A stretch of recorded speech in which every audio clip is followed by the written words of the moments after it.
Emmanuel Macron, meilleur candidat en 2017 pour les sympathisants de gauche, c'est en tout cas ce qui ressort d'un sondage via Voice pour Libération paru le 20 avril. Alors c'est la première fois que le ministre de l'économie se trouve en tête des personnalités de gauche. Manuel Valls et surtout François Hollande sont loin derrière. David Revaud-Dallon, le même jour, Emmanuel Macron expliquait dans les médias nourrir un projet présidentiel avec son mouvement En Marche. Est-ce qu'il y a vraiment une possibilité de le voir devenir candidat dès 2017 ? Non, je ne le crois pas.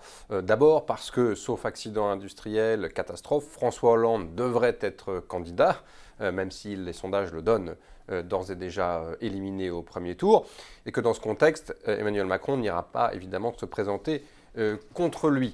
Le problème pour François Hollande, c'est que même s'il dit nourrir ce projet présidentiel officiellement pour apporter des idées, des projets, voire des voix à la candidature de François Hollande en vue de 2017, Emmanuel Macron démontre aussi, par ses sorties répétées, qu'il est à la limite du hors-jeu et que finalement François Hollande n'a que peu d'autorité sur lui. Oui, et d'ailleurs, mi-avril sur le plateau de France 2, François Hollande a tenté de recadrer celui qui était jusqu'à présent son poulain. Je le cite, « Il sait ce qu'il me doit, c'est une question de loyauté personnelle et politique ».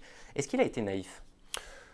Je ne sais pas, en tout cas, c'est la première fois que François Hollande recadre officiellement son protégé, qui était son conseiller pendant la campagne, à l'Élysée, puis qui est devenu son ministre de l'économie. Il n'y avait jamais eu de recadrage public, alors que Macron, depuis plusieurs mois, multiplie les sorties, voire les sorties de route, puisqu'il a commis quelques bourdes, et puis surtout, il s'exprime très largement hors de son domaine de compétences.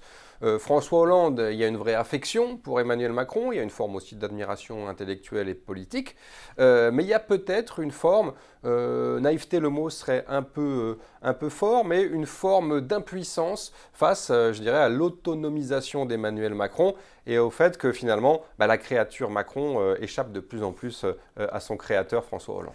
Et d'ailleurs, on a l'impression que cette percée individuelle de Macron, elle en agace plus d'un, à commencer par Manuel Valls, le Premier ministre, qui a appelé encore chaque ministre à rester pleinement attelé à sa fonction.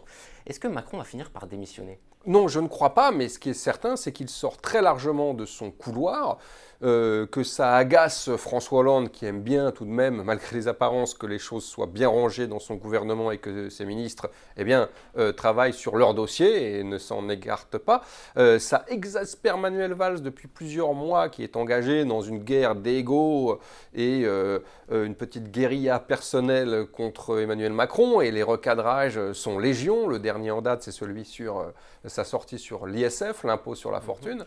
Et puis, il y a tout le reste des ministres qui sont, pour leur immense majorité, effectivement ulcérés par les déclarations de M. Macron qui, sans vergogne, s'installent sur leur domaine de compétences.